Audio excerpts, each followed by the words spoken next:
Yes, unit 2 అమ్మ. Unit two అంతా కూడా సిఎస్ఎస్ మీద నడుస్తుంది. సిఎస్ఎస్ అంటే ఏంటంటే cascading style sheets. Cascading style sheets అని అంటారు సిఎస్ఎస్ అంటే.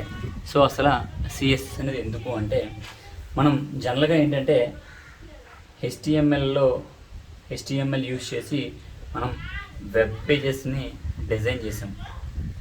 By using HTML we have designed web pages. But ఇప్పుడు సిఎస్ఎస్ ఎందుకు? హెచ్టిఎంఎల్ ద్వారా వెబ్ పేజ్ డిజైన్ చేసాము. బట్ ఇప్పుడు సిఎస్ఎస్ గురించి మాట్లాడుకుంటున్నాము. ఎందుకు? What is the need of CSS? CSS ఎందుకు అంటే, ఇలా హెచ్టిఎంఎల్ ద్వారా డిజైన్ చేయబడిన వెబ్ పేజెస్కి మనం స్టైల్స్ ప్రొవైడ్ చేస్తూ ఉంటాం. ఆ స్టైల్స్ గురించి మనం నేర్చుకోవాల్సిన కాన్సెప్ట్ ఏంటి అంటే సిఎస్ఎస్ ఫుల్ ఫామ్ ఏంటి? Cascading style sheets. జనరల్గా మీరు అడగొచ్చు, హెచ్టిఎంఎల్ ఉంది, వెబ్ పేజ్ డిజైన్ చేస్తారు, బట్ సిఎస్ఎస్ ఎందుకు అంటే, ఆ వెబ్సైట్స్ని, ఆ వెబ్ పేజెస్లో రకరకాల స్టైల్స్, డిఫరెంట్ స్టైల్స్ మనం రావడానికి మనం ఉపయోగించే కాన్సెప్ట్ ఏంటంటే సిఎస్ఎస్. సో మీకు డౌట్ రావచ్చు, ఇప్పుడు మనకి హెచ్టిఎంఎల్లో కూడా using hyper text markup language కూడా మనకి వెబ్సైట్స్లో రకరకాల స్టైల్స్ ఉంటాయి. అంటే ఫర్ ఎగ్జాంపుల్ వెబ్సైట్ వెనకాల కలర్ ఇచ్చుకోవచ్చు, అంటే ఏదైనా ఫాంట్కి, ఏదైనా అక్షరానికి కలర్ ఇచ్చుకోవచ్చు, లేకపోతే బ్యాక్గ్రౌండ్కి కలర్ ఇచ్చుకోవచ్చు, లేకపోతే బార్డర్స్కి కలర్ ఇచ్చుకోవచ్చు. సో ఇలా హెచ్టిఎంఎల్ ఉపయోగించి కూడా మనం ఏదైనా వెబ్సైట్ మీద ఇన్ని స్టైల్స్ పెట్టాం కదా. బట్ మరి సిఎస్ఎస్ ఉపయోగించి స్టైల్స్ అంటున్నారు ఏంటి అంటే, హెచ్టిఎంఎల్లో స్టైల్స్ అనేది లిమిటెడ్గానే ఉంటాయి, అంటే కొన్ని స్టైల్స్ మాత్రమే ఉంటాయి. బట్ సిఎస్ఎస్ ఉపయోగిస్తే మనం వెబ్సైట్ మీద చాలా అన్లిమిటెడ్గా, అంటే మనం అసలు చాలా అందంగా కూడా ఏదైనా ఒక వెబ్సైట్ని మనం దాన్ని క్లియర్గా పెట్టగలం. సో నార్మల్గా మనం హెచ్టిఎంఎల్లో మనం నేర్చుకున్నాము. సో మనం టేబుల్స్ నేర్చుకున్నాం, ఫస్ట్ యూనిట్లో టేబుల్ నేర్చుకున్నాము. సో అంటే హెచ్టిఎంఎల్ ఉపయోగించి టేబుల్ క్రియేట్ చేసాము. అంటే ఇలా ఒక టేబుల్ క్రియేట్ చేసాము. సో సీరియల్ నెంబరు, నేము, సో లేకపోతే క్లాసు, ఇలా ఒక టేబుల్. కానీ అంటే హెచ్టిఎంఎల్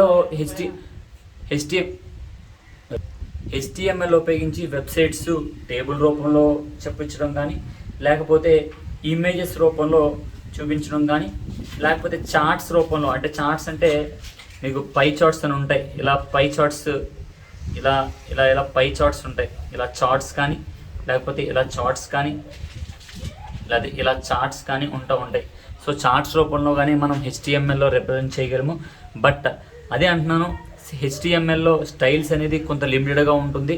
బట్ సిఎస్ఎస్లో అయితే మనం వెబ్సైట్స్లో మూవింగ్ ఇమేజెస్ కానీ, మూవింగ్ వీడియోస్ కానీ, లేకపోతే మూవింగ్ యానిమేషన్స్ కానీ రకరకాలుగా చేయొచ్చు. సో దానివల్ల ఈరోజు మనం సిఎస్ఎస్ నేర్చుకోవాల్సిన అవసరం ఉంది. సో అలాగే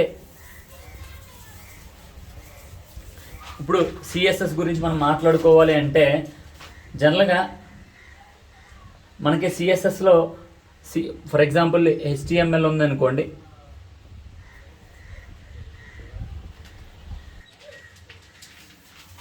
మనం హెచ్టిఎంఎల్ ఉపయోగించి ఏదైనా ఒక ప్రోగ్రామ్ రాసినప్పుడు మనకి హెచ్టిఎంఎల్ అంటే ఏంటి, అది కూడా వెబ్సైట్స్ని డిజైన్ చేయడమే, బట్ అది లిమిటెడ్గా ఉంటుంది. కానీ సిఎస్ఎస్ను ఉపయోగించి మనం ఇంకా ఆ హెచ్టిఎంఎల్లో రాసిన కోడ్ని కూడా ఇంకా స్టైల్గా మార్చొచ్చు. సో ఎలా ఏంటి అంటే, ఫర్ ఎగ్జాంపుల్ మనకి పారాగ్రాఫ్ ట్యాగ్ ఉంది, P1 పారాగ్రాఫ్ ట్యాగ్ ఉంది, లేకపోతే మనకి హెడ్డింగ్ ట్యాగ్స్ ఉన్నాయి, H1 to H6, అలా H6 వరకు ఉన్నాయి. ఈ ట్యాగ్ల మీద మనం స్టైల్ రాస్తూ ఉంటామండి. అంటే ఫర్ ఎగ్జాంపుల్ మనకి హెడ్డింగ్ ఇలా ఉందండి, H1 హెడ్డింగ్ అని పెట్టి ఇక్కడ BSc అని రాశాను.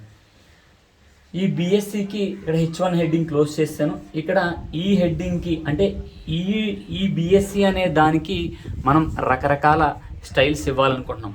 రకరకాల స్టైల్స్ ఇవ్వాలనుకుంటున్నాం.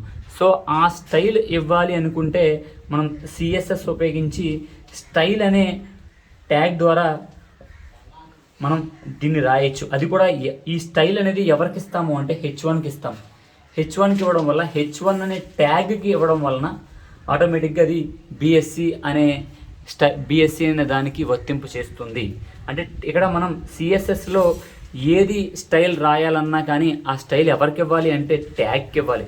ఒకవేళ H1కి రాస్తే H1కి, ఒకవేళ పారాగ్రాఫ్కి రాస్తే పారాగ్రాఫ్కి ట్యాగ్స్కి ఇవ్వాలి. సో అలాగే ఇప్పుడు మనకి HTMLలో ఫస్ట్ మనం HTML కాదు, CSSలో మనం స్టైల్ ఇవ్వాలి అంటే ముందు స్టైల్ ఎవరికి ఇవ్వాలి, ఎలా ఇవ్వాలి, ఏమి ఇవ్వాలి అనేది ఒక 3 థింగ్స్ ఉంటాయండి. ఒక 3 ఐటమ్స్ మనం గుర్తుపెట్టుకోవాలి. HTML కోడ్ రాయాలి, HTML ద్వారా స్టైల్ ఇవ్వాలి అంటే ద ఫస్ట్ ఈజ్ సెలెక్టర్ అండి. Selector. Second is property. Third one is value అండి.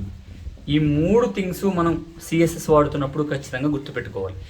దేని మీదైనా స్టైల్ ఇవ్వాలి అనుకుంటే ఈ 3 కాన్సెప్ట్స్ని ఉపయోగించే మనం స్టైల్ ఇవ్వగలం. ఆ 3 కాన్సెప్ట్స్ని మనం గుర్తుపెట్టుకోవాలి. One is selector, one is property, one is value. So first selector అంటే ఏంటి? What is selector?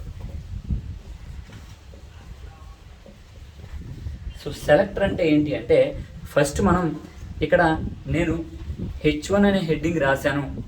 సో రాసి దాంట్లో బిఎస్సికి మాత్రం కొత్త స్టైల్ ఇవ్వాలనుకుంటున్నాను. సో నా కాన్సెప్ట్ ఏంటి? దీనికి స్టైల్ ఇవ్వాలనుకుంటున్నాను. ఇది ఎక్కడ రాశాను? H1 అనే హెడ్డింగ్లో రాశాను. సో ఇప్పుడు మనం సెలెక్టర్ అంటే ఏంటి? సెలెక్ట్ అని అర్థం. అంటే ఫస్ట్ మనం సెలెక్ట్ చేసుకోవాలి. First we need to select. ఏం సెలెక్ట్ చేయాలి? అసలు దేనికి స్టైల్ ఇవ్వాలి అనుకుంటున్నాము అనేది. ఫర్ ఎగ్జాంపుల్ నేను ఇదే పిఎస్సికి స్టైల్ ఇవ్వాలి అనుకుంటే I have to select this H1 అనే ట్యాగ్ని సెలెక్ట్ చేయాలి. సో దాన్నే సెలెక్టర్ అని అంటారు. దేనికైతే మనం స్టైల్ ఇవ్వాలి అనుకుంటున్నామో దానికి సంబంధించిన ట్యాగ్ని మనం సెలెక్ట్ చేయడమే సెలెక్టర్ అని అంటాం. So next is property. ఆ మూడింటిలో ఫస్ట్ ఇది సెలెక్టర్, నెక్స్ట్ ఈజ్ ప్రాపర్టీ అండి.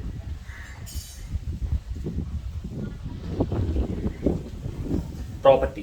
సో ప్రాపర్టీ ఏంటి అంటే సో ఓకే మనం దీనికి స్టైల్ ఇవ్వాలి అనుకుంటున్నాం కాబట్టి మనం H1 అనే ట్యాగ్ని సెలెక్ట్ చేసాం. సో ఇప్పుడు ప్రాపర్టీ ఏంటి? అసలు దీనికి ఏమి ఇవ్వాలనుకుంటున్నావు? ఏ కలర్ ఇవ్వాలనుకుంటున్నావు? సో రెడ్ ఇవ్వాలనుకుంటున్నావా, లేకపోతే బ్లూ ఇవ్వాలనుకుంటున్నావా, లేకపోతే ఏం ఇవ్వాలనుకుంటున్నావు? లేకపోతే ఈ బిఎస్సి అనే పదము దాని కలర్ మారుస్తున్నావా? సో ఈ 2 ఒకటే పాయింట్స్. దాని కలర్ మారుస్తున్నావా, లేదు ఈ బిఎస్సికి వెనకాల బ్యాక్గ్రౌండ్ కలర్ మారుస్తున్నావా, లేదు ఈ బిఎస్సి వెనకాల బ్యాక్గ్రౌండ్లో ఇమేజ్ పెట్టాలనుకుంటున్నావా, లేదు ఈ బిఎస్సిలో అనే పదానికి బార్డర్ ఇవ్వాలనుకుంటున్నావా? ఫస్ట్ మనం సెలెక్టర్ అంటే ఏంటి? దేన్నైతే మనం స్టైల్కి ఇవ్వాలనుకుంటున్నామో ఆ పదాన్ని కానీ ఆ లైన్ కానీ సెలెక్ట్ చేయడం, ఆ ట్యాగ్ని సెలెక్ట్ చేయడం. నెక్స్ట్ దానికి ఒక ప్రాపర్టీ ఇవ్వాలి. అంటే ఆ మనం సెలెక్ట్ చేయబడిన లైన్ కానీ మనం సెలెక్ట్ చేయబడిన ఇది కానీ ఈ బిఎస్సి అనే పదానికి కానీ కలర్ కానీ బ్యాక్గ్రౌండ్ కలర్ కానీ లేకపోతే బ్యాక్గ్రౌండ్ ఇమేజ్ కానీ ఇలాంటివి మనం ఇచ్చుకుంటూ ఉండాలి. సో ఓకేనా? సో నెక్స్ట్ వచ్చేది ఏంటి అంటే వాల్యూ అండి. మనం 3 ఐటమ్స్ గుర్తుపెట్టుకోమని చెప్పాను. So selector, property and value. So value అంటే ఏంటి? సో వాల్యూ అంటే ఏంటి అంటే మనం నార్మల్గా ఫర్ ఎగ్జాంపుల్ కలర్ ఇస్తున్నామండి. సో కలర్ ఇస్తున్నాం. ఇక్కడ ఇందాక గుర్తుపెట్టుకోండి, ఇందాక బిఎస్సికి నువ్వు కలర్ ఇవ్వాలనుకుంటున్నావా, కలర్లో బ్యాక్గ్రౌండ్ కలర్ ఇవ్వాలనుకుంటున్నావా, లేకపోతే బ్యాక్గ్రౌండ్ ఇమేజ్ ఇవ్వాలనుకుంటున్నావా, లేకపోతే బార్డర్ ఇవ్వాలనుకుంటున్నావా? సో ఇవన్నీ ఈ 3 ఏమవుతాయండి? ప్రాపర్టీస్ అవుతాయి. అలా కాదు, కలర్ కూడా ప్రతి కలర్కి ఒక వాల్యూ ఉంటుందండి. సో ఇందాక మీకు చెప్పాను చూడండి, బ్లూ అనేది ఒక వాల్యూ, రెడ్ అనేది ఒక వాల్యూ. సో అలా కాదు, ఇక్కడ బార్డర్ ఉందండి.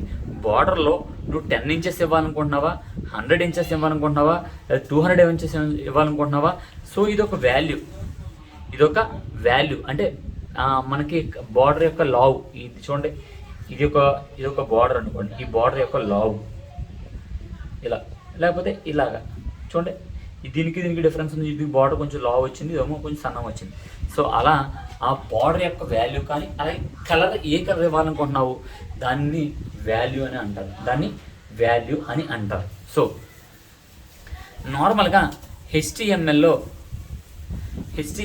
మన హెడ్డింగ్ రాస్తున్నాం. ఎలా రాస్తున్నాము? H1 BSc థర్డ్ ఇయర్, అలాగే H1ని క్లోజ్ చేసేస్తాను. H1ని క్లోజ్ చేసి పాడేశాను. ఓకేనామా? H1ని క్లోజ్ చేశాను. సో మనం ఇప్పుడు మాట్లాడుకుంటుంది సిఎస్ఎస్ గురించి కాబట్టి సిఎస్ఎస్లో మనం గుర్తుపెట్టుకోవాలి, ఫస్ట్ సెలెక్ట్ చేయాలి, దానికి ప్రాపర్టీ కలర్ ఇస్తున్నామా, బ్యాక్గ్రౌండ్ ఇమేజ్ ఇస్తున్నామా అది, దాని తర్వాత వాల్యూ ఏ కలర్, ఏ బ్యాక్గ్రౌండ్ ఇమేజ్, ఎంత సైజు ఏంటి అన్నది. ఈ 3 కాన్సెప్ట్స్ గుర్తుపెట్టుకోండి. ఇది HTMLలో రాసే పద్ధతి. అదే సిఎస్ఎస్లో అయితే H1 నువ్వు దీనికే ఇవ్వాలనుకుంటున్నావు. సో H1 అనే ట్యాగ్లోనే స్టైల్ రాయాలి. స్టైల్ ఈజ్ ఈక్వల్ టు, ఇప్పుడు నువ్వేం చేయాలి, ఇక్కడ నువ్వేం ఇవ్వాలి, ప్రాపర్టీ ఇవ్వాలి. ఏమి ఇవ్వాలి? ప్రాపర్టీ ఇవ్వాలి. సో ప్రాపర్టీ ఏంటి? దానికి కలర్ ఇస్తాను, కలర్. సో దానికి ఏమి ఇవ్వాలి? కలర్కి ఒక వాల్యూ ఇవ్వాలి. బ్లూ అనేది వాల్యూ. కలర్ అంటే ఏ కలర్? బ్లూ అనేది ఒక వాల్యూ. సో ఇలా అయిపోయిన తర్వాత దీనికి సెమీకోలన్ ఇచ్చి అప్పుడు డబుల్ ఇన్వర్టెడ్ కామా క్లోజ్ చేయాలి. ఇది పద్ధతి అండి. సో ఆటోమేటిక్గా మనం H1ని జనరల్గా చూసారా, దీని మధ్య ఇలా రాసిన దాన్ని, ఇలా రాయవలసిన దాన్ని మనం మధ్యలో ఇంత రాసాం. ఎందుకు రాసామంటే దీనికి కలర్ ఇస్తాం, BSc అనే దానికి కలర్ ఇస్తాం. ఓకేనా? అర్థమైందా? సో ఇప్పుడు ఇక్కడ BSc రాసాం కదా, అదే BScని పట్టుకొని రాస్తున్నాం. సో ఇక్కడ H1 క్లోజ్ చేశాను కదా, అదే H1ని ఇక్కడ క్లోజ్ చేశాను. సో మనం గుర్తుపెట్టుకోండి, ఇది సెలెక్టర్. మనం ఫస్ట్ సెలెక్ట్ చేయాలి. దేన్ని సెలెక్ట్ చేయాలి? దేన్నైతే ఏ ట్యాగ్నైతే మనం ఏ ట్యాగ్లో రాసి ఏ ట్యాగ్లో ఎలిమెంట్కి అయితే మనం కలర్ ఇవ్వాలనుకుంటున్నామో దాన్ని సెలెక్ట్ చేయడం, దాని తర్వాత దానికి ప్రాపర్టీ ఇవ్వడం, దానికి ఒక వాల్యూ ఇవ్వడం. ఇది పద్ధతి అండి. సో నెక్స్ట్ మనకి 3 టైప్స్ ఆఫ్ స్టైల్ షీట్స్ ఉంటాయండి. We have 3 types of style sheets. We have 3 types of style sheets.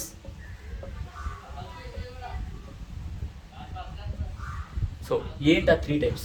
We have 3 types of style sheets అండి. 3 types of. So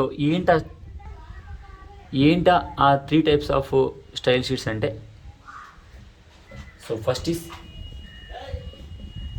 inline style sheet,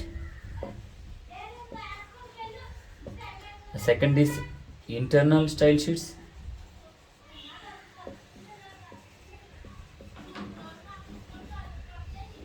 third is external style sheets. So 3 types of style sheets అండి. First ఏంటంటే, అంటే మనం రకరకాల styles ఇస్తున్నాం కదా, ఆ స్టైల్స్ని ఆ స్టైల్ షీట్ అంటే ఒక్కొక్క రకరకాల స్టైల్స్, ఆ స్టైల్స్ ఎన్ని టైప్స్ కానీ 3 టైప్స్ అమ్మ. So inline style sheets, internal style sheets and external style sheets. So first వచ్చేది ఇన్లైన్ స్టైల్ షీట్ గురించి మనం మాట్లాడుకుందాం. Inline style sheet. So inline style sheet అంటే ఏంటి అంటే, నార్మల్గా ఒక ప్రోగ్రాంలో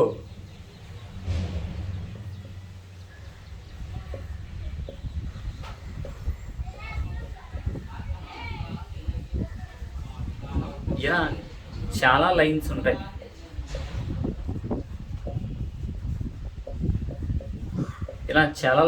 అనుకోండి. ఏదైనా స్టైల్ ఒకే ఒక లైన్కి ఇస్తే, కేవలం ఒక్క లైన్కి మాత్రమే ఇస్తే, ఒక స్టైలు అంటే ఈ లైన్కి ఒక స్టైలు, ఈ లైన్కి ఒక స్టైలు, ఈ లైన్కి ఒక స్టైల్ ఇచ్చిన, అంతేగాని మూడిటిని కలిపి ఒకటే దాని కింద రాసి ఇస్తే అది ఇన్లైన్ స్టైల్లో చెల్లుబాటు కాదు. సో దీనికి కావాలితే ఇలా దీనికి కావాలితే స్టైల్ ఇవి, దీనికి కావాలితే స్టైల్ ఇవి, దీనికి కావాలితే స్టైల్ ఇవి, అంటే ఇండివిజువల్గా ఇవి అంతే తప్పితే గ్రూప్గా ఇవ్వడానికి మాత్రం కుదరదు. అంటే ఏదో స్టైల్ అనేది ఇన్లైన్ స్టైల్ అంటే ఏంటంటే ఏదో ఒక్క లైన్కి మాత్రమే స్టైల్ ఇవ్వడాన్ని దాన్ని ఇన్లైన్ స్టైల్ అంటారు. అంటే మళ్ళీ అనొచ్చు, అంటే మిగతా వాటికి లైన్కి స్టైల్ ఇవ్వరా అని, ఇవ్వచ్చు, కానీ దీనికి సెపరేట్గా రాయాలి, దీనికి సెపరేట్గా రాయాలి, కలిపి రాయడానికి మాత్రం ఉండదు. ఏదైనా ఒక్క లైన్కి మాత్రమే వన్స్ రాయడం కుదురుతుంది. సో దాన్ని ఇన్లైన్ స్టైల్ షీట్ అని అంటారు, ఇన్లైన్ స్టైల్ షీట్ అని అంటారు. సో ఇప్పుడు ఫర్ ఎగ్జాంపుల్ నేను ఇక్కడ H1 అనే హెడ్డింగ్ తోటి ఇక్కడ కూడా ఏం చేస్తాను అంటే సెకండ్ బిఎస్సి అని రాసి సో ఇక్కడ హెడ్డింగ్ H1 అనే హెడ్డింగ్ ఉంది, ట్యాగ్ ఉంది, ఇక్కడ H1 అనే ట్యాగ్ ఉంది. ఇక్కడ ఈ ఎంటైర్ ప్రోగ్రాంలో 2 H1 ట్యాగ్స్ ఉన్నాయి. ఇప్పుడు దీనికి నేను స్టైల్ ఉపయోగించాను. అంతేగా దీనికి నేను స్టైల్ ఉపయోగిస్తే కేవలం దీనికి మాత్రమే పరిమితం, కానీ ఇంకొక H1 ఉంది కదా దానికి కూడా ఆ స్టైల్ వర్తిస్తుందా అంటే వర్తించదు. అంటే ఏంటి అంటే ఇన్లైన్ స్టైల్ అంటే ఏంటంటే ఏదైనా ప్రాపర్టీ కానీ ఏదైనా వాల్యూ కానీ ఏదైనా స్టైల్, ఫర్ ఎగ్జాంపుల్ బిఎస్సికి రెడ్ కలర్ రావాలి అని రాస్తే అది కేవలం దీనికి మాత్రమే పరిమితమే తప్ప సేమ్ ట్యాగ్ అయినా సరే ఇంకొక దానికి పరిమితం కాదు, అది పరిమితం కాదు. So next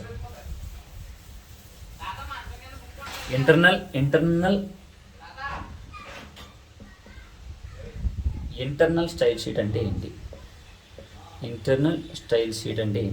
so what is internal style sheet? So internal style sheet అంటే ఏంటంటే ఎంటైర్ మనం ఒక వెబ్ పేజ్లో 20 లైన్లు రాసామనుకోండి, ఈ 20 లైన్స్కి కూడా కామన్గా మనం స్టైల్ ఇచ్చేయచ్చు. అంటే ఎంటైర్ వెబ్ పేజ్ మీద వర్క్ చేస్తుంది. ఇందాకేమో ఒక లైన్కే వర్క్ చేసింది, దాన్ని ఇన్లైన్ స్టైల్ షీట్ అంటారు. అలా కాకుండా ఎంటైర్ ఒక ప్రోగ్రామ్ మీద, ఎంటైర్ ఒక వెబ్ పేజ్ మీద పని చేస్తే దాన్ని, అంటే పని చేయడం అంటే ఏంటి, ఎంటైర్ ఒక వెబ్ పేజ్ మనం ఇచ్చాం, ఫర్ ఎగ్జాంపుల్ రెడ్ అని ఇచ్చామనుకోండి స్టైల్, మొత్తం పేజ్లో ఉండే ప్రతి అక్షరానికి రెడ్ వచ్చేసి లాగుంటే దాన్ని ఇంటర్నల్ స్టైల్ షీట్ అని అంటారు. So next external style sheet.